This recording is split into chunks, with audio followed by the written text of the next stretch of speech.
Hola jóvenes, muy buen día. Bienvenidos a la tercera semana del curso de temas selectos de Física 1, bloque 1, estática. Bien, la primera semana conocimos lo que son los sistemas de fuerzas, la segunda semana describimos la primera condición de equilibrio y en esta tercera semana continuaremos. Ahora conoceremos la segunda condición de equilibrio. Bien, pues ya ustedes vieron una pregunta detonante, una pregunta que les hicimos en una primera parte de su tarea antes de que revisaran este video y esta presentación, y en la cual les pedíamos que nos describieran una imagen y de acuerdo a lo que ven en la imagen ustedes digan por qué se produce un giro. Bien, vamos a iniciar. La segunda condición de equilibrio corresponde al equilibrio de rotación. Es decir, nosotros ya analizamos que una fuerza, cuando se aplica, nos puede provocar que un cuerpo se traslade o cambie de posición, o dos, que un cuerpo gire o rote o genere un momento. Entonces, la segunda condición de equilibrio se refiere a que para garantizar el equilibrio de un cuerpo, que un cuerpo se encuentre en equilibrio estático, este no debe de girar. Y entonces la suma de todos sus giros sea igual a cero. Desde la clase pasada describíamos que cuando un cuerpo tiende a girar producto de una fuerza, a este efecto de giro también se le llama momento.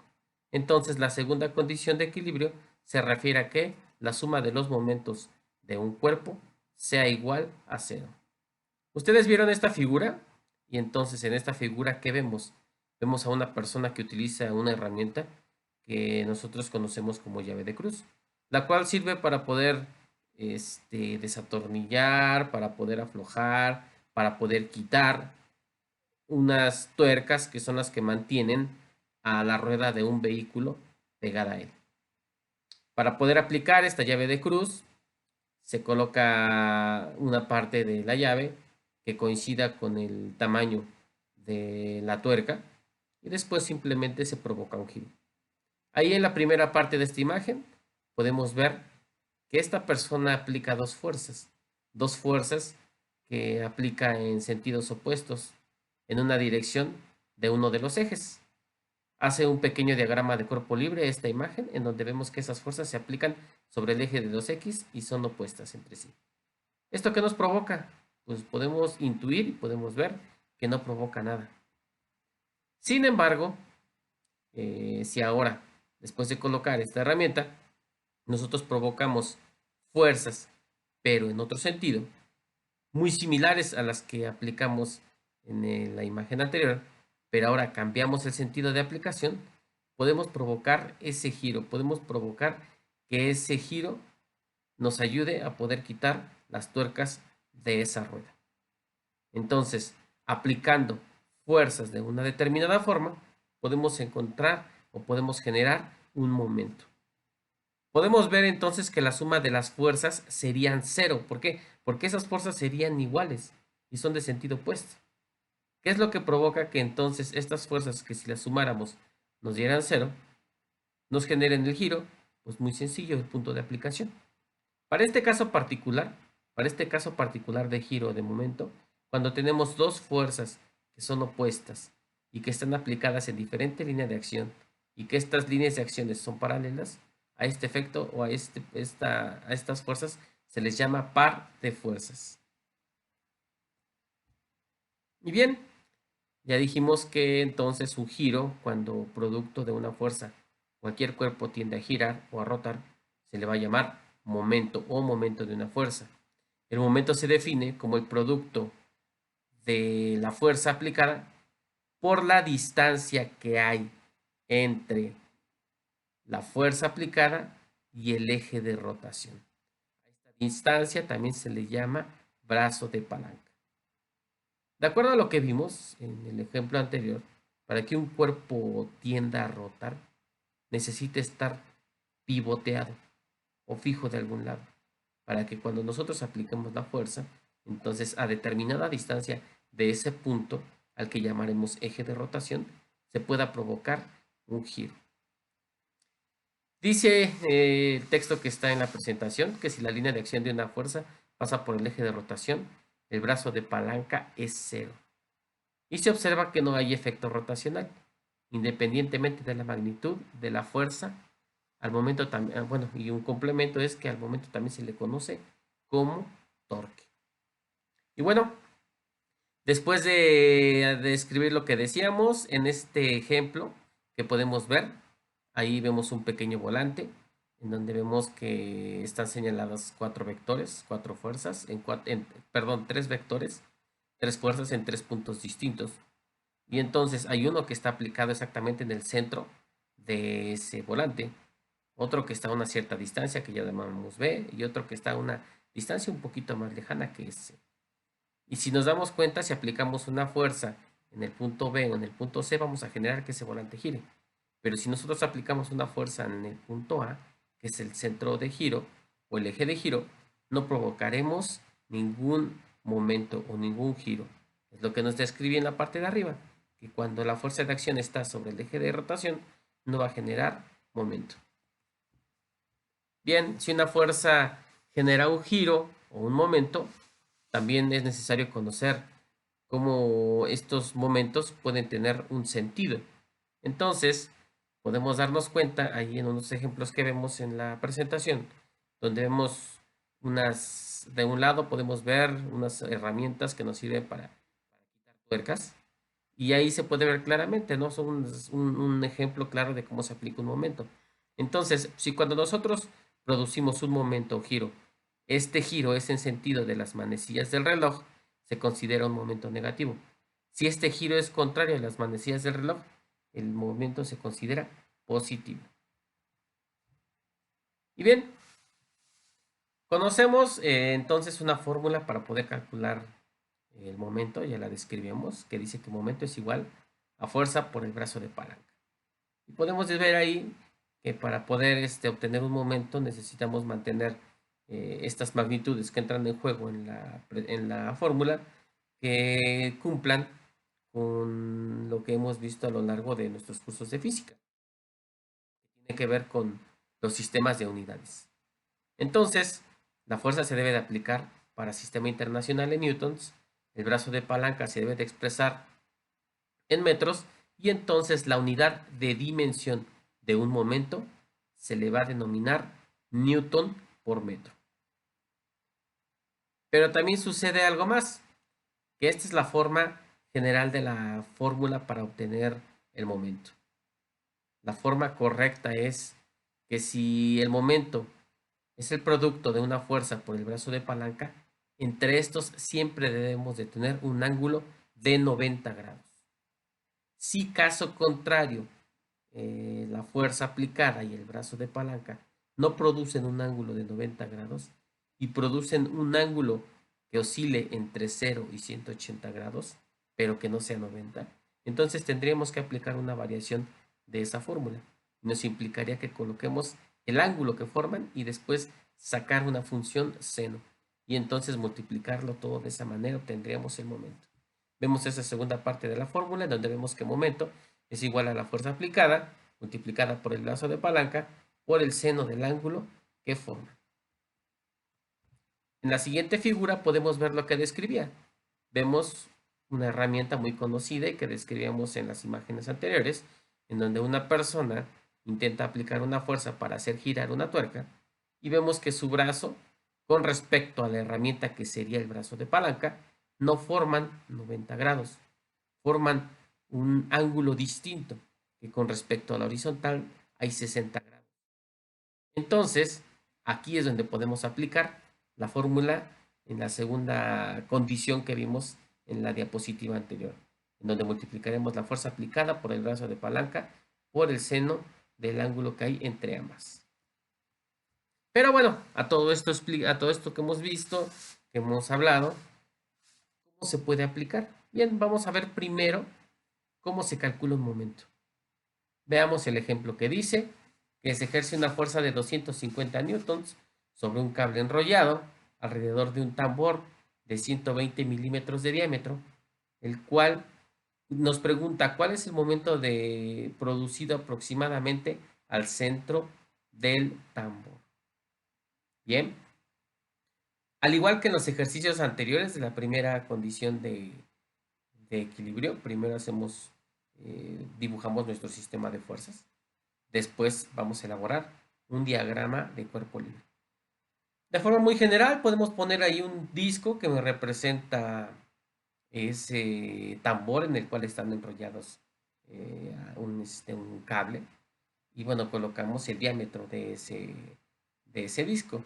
Y después vemos cómo sale de él este cable que se está girando, que se está tirando, perdón, con una fuerza de 250 newtons. Entonces, si nosotros queremos determinar cuál es el momento que nos produce en el centro de ese tambor, es muy sencillo. Pero antes que aplicar la fórmula, tenemos que hacer lo que siempre hemos hecho en nuestros cursos pasados de física. Verificar que los sistemas de unidades coinciden. De acuerdo a cómo vimos la fórmula, tenemos que expresar todo en sistema internacional.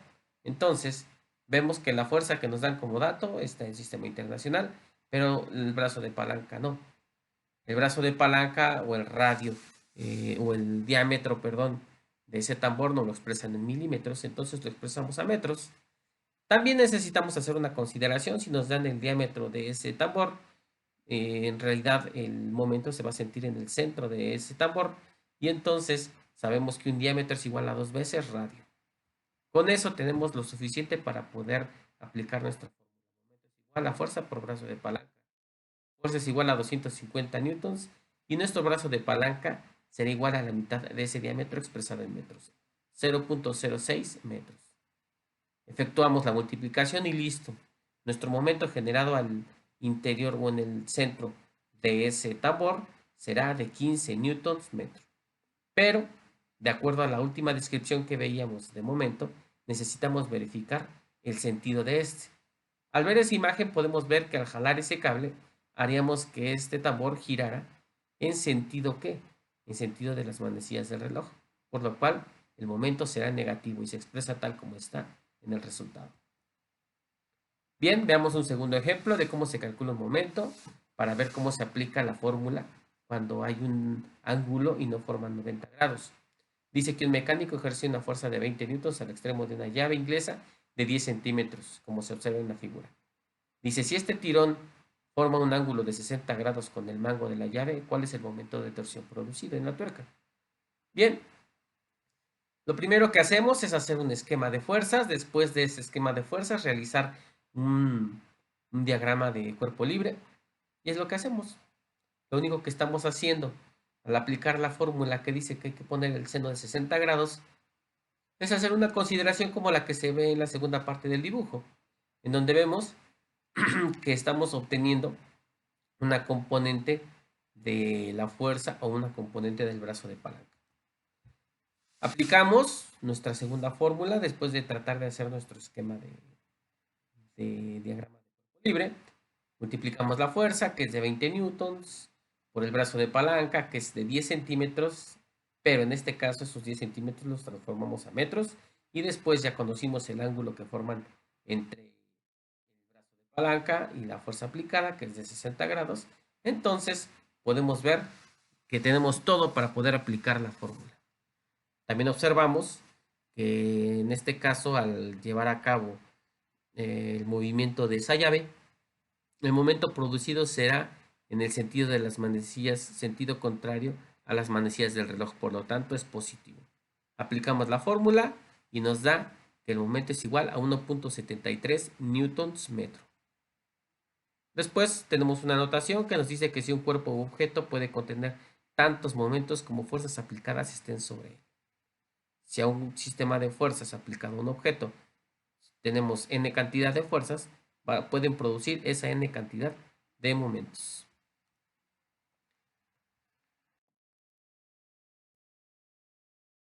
Bien, pues para poder continuar con nuestro análisis, nuestro estudio de la segunda condición de equilibrio, necesitamos primero analizar un par de conceptos que nos servirán para comprender esto. Entonces, el primero de ellos se llama centro de gravedad. Y bueno, cuando realizamos el análisis de cuerpos rígidos, sólidos rígidos, tal como ya lo habíamos explicado, se debe de considerar a la fuerza de gravedad o el peso de un cuerpo. Entonces, podemos considerar que todos los cuerpos tiene una distribución continua de masa. Y entonces podemos decir que toda la fuerza de gravedad, que ya sabemos que este es producto de la aceleración o de la gravedad de la Tierra, entonces toda se puede concentrar en un solo punto. Y entonces podemos ver cuando tenemos figuras geométricas, este centro o este punto medio, ahí podemos considerar que existe nuestro centro de gravedad. En el centro geométrico de estas figuras está nuestro centro de gravedad, que será el punto donde se concentraría la fuerza de gravedad que actúa sobre cualquier objeto.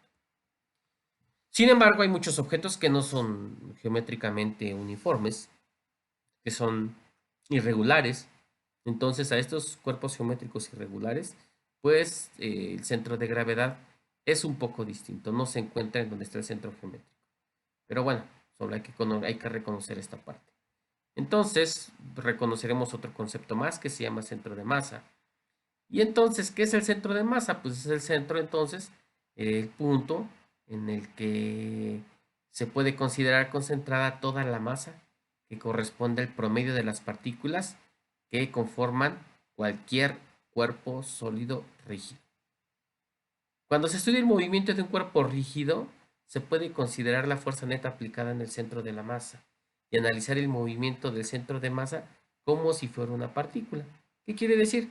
Que en vez de que consideremos un cuerpo gigantesco, podemos considerar una sola partícula y bueno, esa partícula nos representaría el centro de masa, que es algo de lo que pues ya venimos haciendo cuando hacemos los diagramas de cuerpo libre y simplemente colocamos un punto y de ahí sacamos las direcciones de nuestros vectores de fuerza.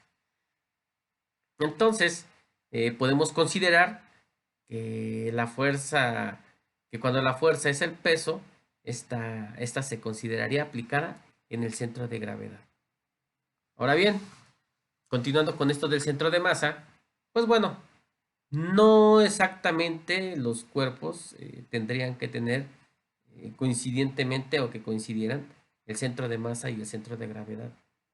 Entonces, pues podemos hacer la consideración de que como nuestro análisis lo hacemos a una misma altura con respecto a la fuerza de gravedad, entonces podemos decir que el centro de masa y el centro de gravedad coinciden. ¿Y qué quiere decir esto? Que en figuras regulares, ese punto en el cual se aplica la fuerza de gravedad, donde se concentra toda la masa de un cuerpo, es ahí donde se pueden representar las fuerzas que actúan en él. Para poder clarificar estos conceptos, veamos la siguiente imagen. En esa imagen vemos una mesa y vemos que en un perfil de la mesa están apiladas una serie de cajas. Cada caja tiene señalado un puntito medio. Al ser ese punto medio que es el centro geométrico, podemos considerar que ese sería su centro de gravedad y por lo mismo su centro de masa. Y por lo mismo ahí estaría concentrada toda la masa de cada una de esas cajitas. Y por lo mismo ahí se concentraría o ahí se sentiría la fuerza de gravedad producto de la Tierra. Entonces vemos que estas cajas que están apiladas en esa imagen no están uniformes una encima de otra, sino están como escalonadas.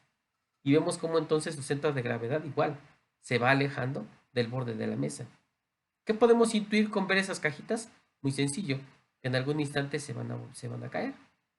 ¿Y por qué se produciría esto? Porque entonces el centro de gravedad, que es donde se concentra la fuerza de gravedad, producto de la Tierra, estaría lejos del equilibrio. Si todas esas cajitas las apilamos bien pegaditas y alineadas una encima de otra, no correría esa suerte. Pero en este caso podemos ver que hay una fuerza que está haciendo que esa caja quiera caerse, pero es porque no tiene nada que lo sostiene. O sea, ese es el efecto del centro de masa o centro de gravedad. Cuando ustedes están parados, pueden mantenerla vertical, pero si se comienzan a inclinar hacia adelante, puede haber un momento en el que pierdan la vertical y puedan irse hacia el frente, caerse. ¿Qué es lo que hacen? Sacan un pie, abren el compás y pueden agacharse hacia el frente. Entonces ahí está el efecto del centro de gravedad o el centro de masa de nuestros cuerpos. Bien, con todo esto que hemos explicado, ya podemos aplicar la segunda condición de equilibrio para poder garantizar un equilibrio estático. Ya lo habíamos definido al principio, que entonces la segunda condición de equilibrio se refiere a la suma de giros o de momentos. Entonces, recapitulando, ¿cuáles serían las dos condiciones de equilibrio? Primera, sumatoria de todas las fuerzas debe de ser igual a cero. En un cuerpo, cuando hay un sistema de fuerzas, si toda la sumatoria de las fuerzas es igual a cero, quiere decir que está en equilibrio de traslación, es decir, no cambia de posición. Segunda, que es la que vimos, la suma de todos los momentos debe de ser igual a cero, es decir, que debe de permanecer en equilibrio de momento, no debe de girar. Y ahí indicamos las fórmulas generales que nos indican las condiciones de equilibrio. Ejemplo 1. Veamos cómo aplicamos todo esto. ¿De qué nos sirve todo lo que ya conocemos? Bien, entonces, primero, consideraremos una situación como la que se presenta en la figura.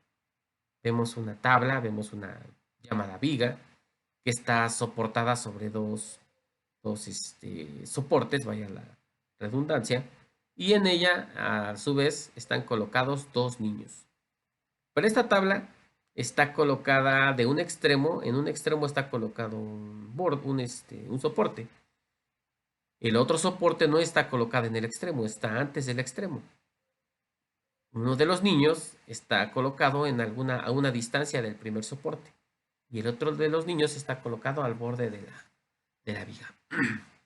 Entonces, de acuerdo a lo que vemos ahí, dice que los dos soportes sostienen a la viga. Y pues no se mueve, quiere decir que está estática. Nos preguntan cuál es la fuerza que soportan cada uno de esos soportes. Nos dan como datos los pesos de los niños, pero además nos dan como dato el peso de la viga. ¿Qué es lo que sigue? Si ya tenemos ahí nuestro sistema de fuerzas, como en los otros ejercicios, tenemos que realizar nuestro diagrama de cuerpo libre. Dibujamos una línea que me representa la longitud de esa viga y en ella vamos a indicar las distintas fuerzas que actúan en ella. Veíamos que en el dibujo anterior el soporte A se encontraba en un extremo de la viga. Entonces en ese punto colocamos ese soporte A, me genera una fuerza que le está deteniendo, o llamada también fuerza de reacción. Colocamos entonces en donde estaba ese soporte A un vector que llamaremos A. De acuerdo al dibujo, a 2 metros estaba uno de los niños colocado. Ese nos daban un peso, ese peso que era de 200 newtons, entonces ya sabemos que el peso, que es producto de la gravedad, apunta hacia abajo, y a 2 metros colocamos el peso de ese niño, perdón, 300 newtons. Después de ese punto donde estaba el niño, a 6 metros, estaba colocado que no había nada, pero nos dieron el peso de la viga. Acabamos de ver un concepto que se llama centro de masa o centro de gravedad. Y decíamos que en ese punto es donde se concentra el peso, la masa de los cuerpos, y por ende ahí se manifestaría la fuerza de gravedad. Entonces, si vimos que para cuerpos geométricos regulares, ese centro de masa o centro de gravedad se encuentra en el punto medio de esos objetos, si nosotros vemos que es una viga, quiere decir que está a la mitad. Del dibujo anterior vimos que la viga mide 12 metros, entonces a la mitad, que son 6, perdón, mide 16 metros. Entonces a la mitad, que serían 8, sería donde estaría colocado o donde sentiríamos el efecto del peso de la viga, porque nos está dando el peso de la viga, que es de 200 newtons. Entonces por eso se coloca a 6 metros de donde está la niña. 6 más 2 son 8, que sería la mitad. Después de ese punto, a 4 metros, se encuentra el siguiente soporte, el donde colocamos nuestra fuerza de reacción, que llamaremos B. Y hasta el final, hasta el otro extremo, que es a 4 metros de ese soporte, está el último niño que tiene un peso de 400 newtons. Tenemos elaborado un diagrama de cuerpo libre. Vean la semejanza con el sistema de fuerzas. Simplemente sustituimos por las distintas fuerzas que actúan en ese sistema. Listo, ¿qué sigue? De lo siguiente es determinar el punto desde el cual haremos nuestro análisis, es decir, nuestro eje de rotación. Cuando aplicamos la segunda condición de equilibrio, entonces ya dijimos, tenemos que llegar al punto en el que sabemos que como no se mueve, tampoco está girando.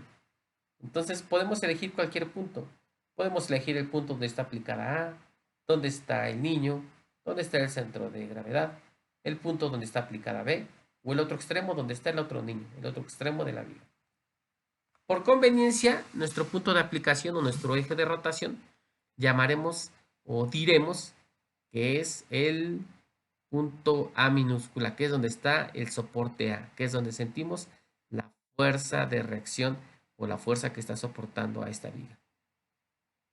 Es necesario ver que a donde que podemos aplicar este punto de análisis o eje de giro en cualquier lado.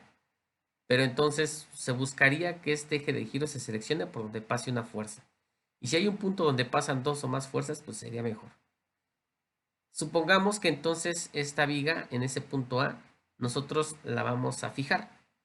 Y después de que la fijemos, vamos a aplicar las fuerzas para ver cómo tienden o quieren girar. Bien, aplicaremos entonces ahora sí las condiciones de equilibrio.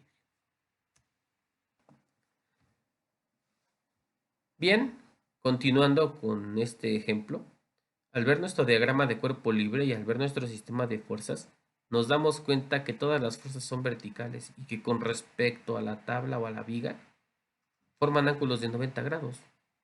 Entonces, en automático sabemos que si aplicamos nuestra primera condición de equilibrio, pues no va a haber fuerzas en X. Entonces podemos indicar suma de fuerzas en X igual a 0. Pero también podemos darnos cuenta de algo más. Recordamos los ejemplos de la primera condición de equilibrio en donde había vectores que tenían un ángulo distinto a 90 o a 0 grados.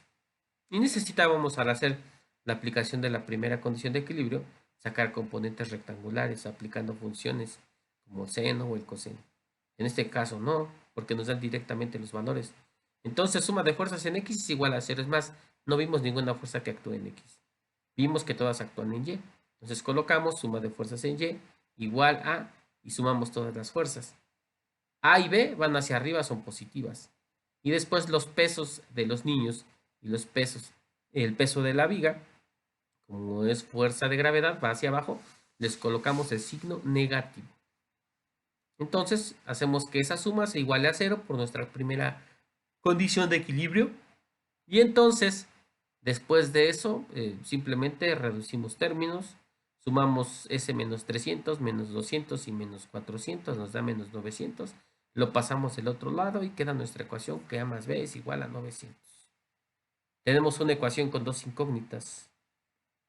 De acuerdo a lo visto en álgebra, nos podemos dar cuenta de que no podemos resolver esa ecuación a menos que consideremos o tengamos una segunda ecuación. Es decir, cuando tenemos una o dos incógnitas o más, dos o más incógnitas en una ecuación, necesitamos el mismo número de ecuaciones. Entonces ya vimos que la suma de fuerzas en X no nos va a ayudar a obtener otra ecuación más. Es aquí donde aplicamos la suma de momentos. Vimos que entonces seleccionamos ese punto A de nuestra imagen, ¿verdad? De nuestro diagrama de cuerpo libre. A partir de ese punto, que será nuestro eje de giro, es de donde iniciaremos nuestro análisis. Entonces, ese punto A o ese punto donde está el soporte A, será como si en ese instante ahí nosotros le colocamos un clavo ahí a la viga y vemos qué sucede con las fuerzas cuando la apliquemos en los distintos puntos. Bien, en ese punto A, se está aplicada esa primera fuerza de reacción. Entonces, si por definición un momento es igual a la fuerza por su brazo de palanca, en ese momento pues ahí no tenemos brazo de palanca, ahí es 0. Colocamos para que se vea aquí y podamos entender el ejercicio. A por 0. Después vemos la siguiente fuerza que actúa en la imagen es la de el peso de uno de los niños, el que está a 2 metros de ese extremo. Entonces multiplicamos el peso del niño por el brazo de palanca, que es 2. Indicamos ahorita. Pero es necesario que de una vez veamos si esa fuerza hacia dónde nos está generando el giro. Como está apuntando hacia abajo y nosotros tenemos fija nuestra viga en ese extremo A, entonces esa fuerza va a provocar que esa viga quiera girar en sentido de las manecillas del reloj. Entonces, pues se considera momento negativo. Después, la siguiente fuerza es el peso de la viga, que es de 200. Se multiplica por la distancia, que en este caso desde ese punto A hasta la mitad de la viga, que es donde consideramos que se siente el efecto de la masa, serían 8 metros, y ahí indicamos 200 por 8. Lo mismo, igual como está fijo ese lado, va a hacer que esa viga intente girar en sentido contrario en sentido de las manecillas del reloj, entonces por eso se considera negativo. La siguiente fuerza es la fuerza de reacción en el punto B, que ya está a 12 metros. Colocamos esa fuerza B, que es la que no conocemos, porque es la que queremos determinar, y después vamos al último momento que se presenta en esta viga, que es el del niño que está hasta el otro extremo, que está a 16 metros y que tiene un peso de 400 newtons. Indicamos 400 por 16. Bien, igualamos a 0. ¿Qué sigue? Pues simplemente desarrollamos esa ecuación. Hacemos todas las multiplicaciones. Abajo se pueden ver los resultados. 300 por 2, 600. 200 por 8, 1600. B por 12, 12B. 400 por 16, 6400. ¿Y qué hacemos? Muy sencillo. Después de que ya obtenemos los valores, A por 0 dio 0, por eso se elimina. Nos queda 12B menos 8600 newton metro igual a 0. Nos queda un término que está en función de la variable B. Y los otros, como eran números, pues podemos ejecutar las operaciones. Menos 600, menos 1600, menos 6400 se suman negativamente. ¿Qué quiere decir? Sumamos esos valores, pero con signo negativo. De ahí tenemos entonces que B12B menos 8600 es igual a 0. Pasamos ese menos 8600 del otro lado y nos queda que B por 12 es igual a 8600. Despejamos a B y nos da que B es igual a 716.6 newtons. Listo, obtuvimos el valor de la fuerza de lo que soporta uno de esos soportes, el de B. ¿Qué hacemos? Pues con ese valor de B regresamos a la primera ecuación que obtuvimos a partir de la primera condición de equilibrio de la suma de fuerzas en Y. Sustituimos ese valor de B, despejamos la variable A y listo, obtenemos el valor de A. Entonces, aplicando la suma de momentos, aplicando la suma de fuerzas, podemos obtener cuáles son los valores de esos dos soportes. Y bien, ¿a qué nos lleva esto? Nuevamente, o lo que decíamos la clase pasada, que a partir de estos análisis de estática,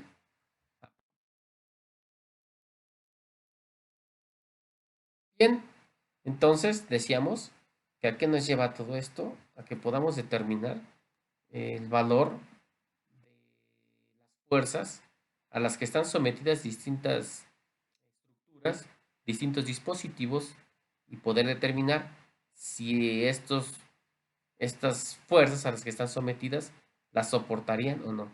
En este ejemplo podemos ver esa viga, podemos ver qué fuerzas están soportando cada uno de los soportes. Por la forma en la que está la viga nos damos cuenta que el segundo soporte, el soporte B, soporta mayor fuerza que el soporte A. Quiere decir que si hay un soporte en el que tendríamos que tener cuidado y verificar que no vaya a dejar de funcionar o que nos genere algún lío, tendría que ser en ese segundo soporte. Veamos un segundo ejercicio de aplicación, solo para tratar de entenderlo. Dice el ejemplo 2. Una viga uniforme de 500 newtons de peso y 3 metros de longitud está sostenida por un cable, como se observa en la figura. La viga se apoya en la pared y el cable forma un ángulo de 30 grados con respecto a la viga, que está en posición horizontal. Si una carga de 900 newtons se cuelga del extremo derecho, ¿cuál es la tensión del cable? La tensión T. Bien, también nos pregunta cuáles son las componentes horizontal y vertical de la fuerza ejercida en el pivote. Entonces es muy clara la imagen, está una viga, está sujeta, ahí en donde vemos ese punto A, algo que nos dicen que es un pivote y después arriba tiene un cable que le está sosteniendo.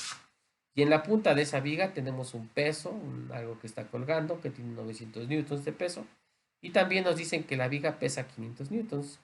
Entonces, de acuerdo a esas descripciones y a lo que vemos en la figura, podemos elaborar nuestro diagrama de cuerpo libre.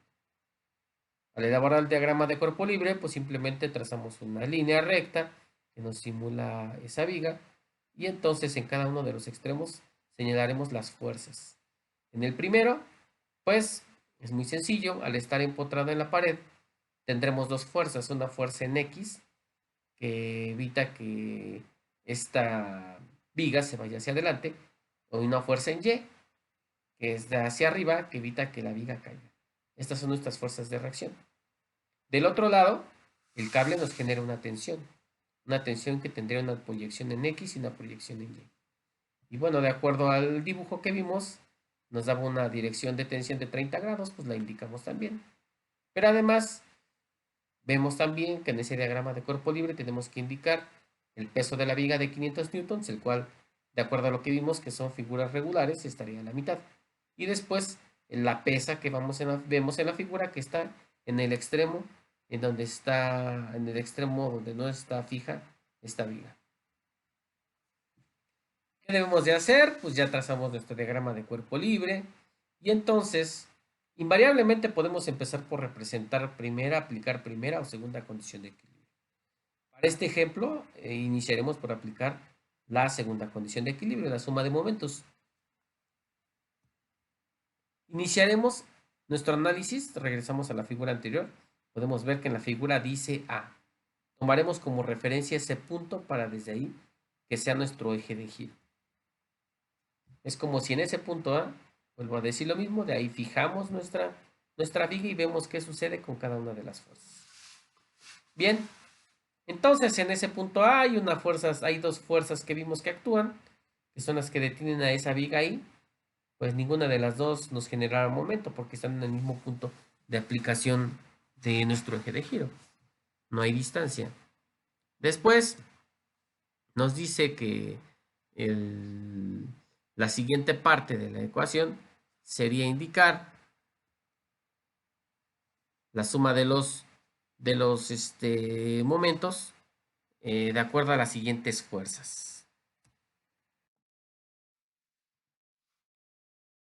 Bien, pues continuando, nos estaba faltando una formulita aquí en este ejercicio que colocamos, así es que ya la indicamos para ver de dónde salían esos momentos que indicamos en la sumatoria de fuerzas. Así es que primero en la parte de arriba estamos indicando de dónde vienen cada uno de estos términos que en la parte de abajo se están sumando. Esa segunda ecuación de suma de momentos desde el punto A, que nombramos A, que es nuestro eje de giro, hacemos un poco de álgebra para ir despejando las variables, en este caso T y Y a partir de despejar a T y obtenemos su valor. Vimos que en el diagrama de cuerpo libre la tensión en Y era una componente de la tensión que se genera en el cable. Y entonces, si sabemos que para obtener una componente de esa tensión se multiplica la tensión por el seno de 30 grados, despejamos el valor de T y entonces, a partir del valor de T en Y que obtuvimos, y de este despeje obtenemos que la tensión vale 2300 newtons. Después, con esto, pues aplicamos sumatoria de fuerzas en X simplemente para llegar a la igualdad de que la fuerza en X que se genera como reacción y la tensión en X serían igual a lo mismo. Entonces, de esa manera, si ya conocemos T, simplemente la multiplicamos por el coseno de 30 y listo, tenemos que la fuerza en X o T en X vale lo mismo, 1992 newtons.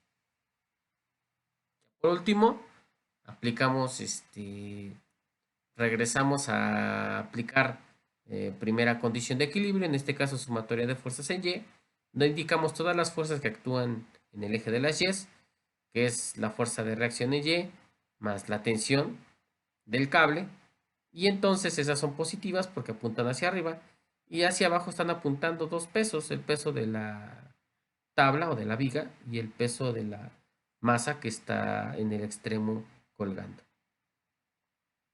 Conocemos el valor de T en Y, ya lo hemos calculado en la primera, en las dos presentaciones atrás. Sustituimos todos los valores, despejamos a Fy y listo. Obtenemos que ese es el valor de la fuerza que se genera en la pared donde está empotrada esta viga. Bien, pues pudiera parecer complejo, pero no lo es. Simplemente se necesita manejo de vectores. Necesitan estudiar bien lo que son los vectores para que puedan desarrollar bien sus diagramas de cuerpo libre. E indudablemente esto les va a dar la solución a todo. Que tengan tengan un buen recordatorio de lo que es la trigonometría y es muy sencillo. Y ahora, ¿para qué nos puede servir todo esto? ¿Cómo se aplica? Bueno, algunas de las Aplicaciones de estas condiciones de equilibrio serán en elementos estructurales que llamamos vigas.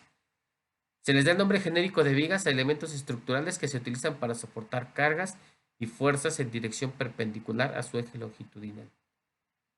Siempre la longitud de una viga es mucho mayor que las dimensiones de su sección transversal. Y se representa, y bueno, a continuación vemos ahí unos dibujos de las vigas más usadas. Estos elementos estructurales los podemos ver en muchos lados.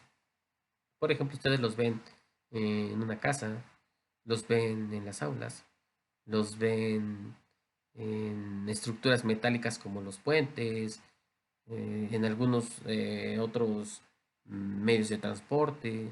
Vemos que existen tres tipos de vigas, así de las más generales: viga en cantilever, viga en voladizo y viga simplemente apoyada. Entonces, una viga simplemente apoyada es, por ejemplo, esas vigas o esas llamadas también traves que vemos en los techos, digámoslo, en las paredes de las casas para soportar los techos. Una viga en voladizo puede ser una muy similar, pero aquella que sobresale de la construcción para soportar a lo mejor un balcón.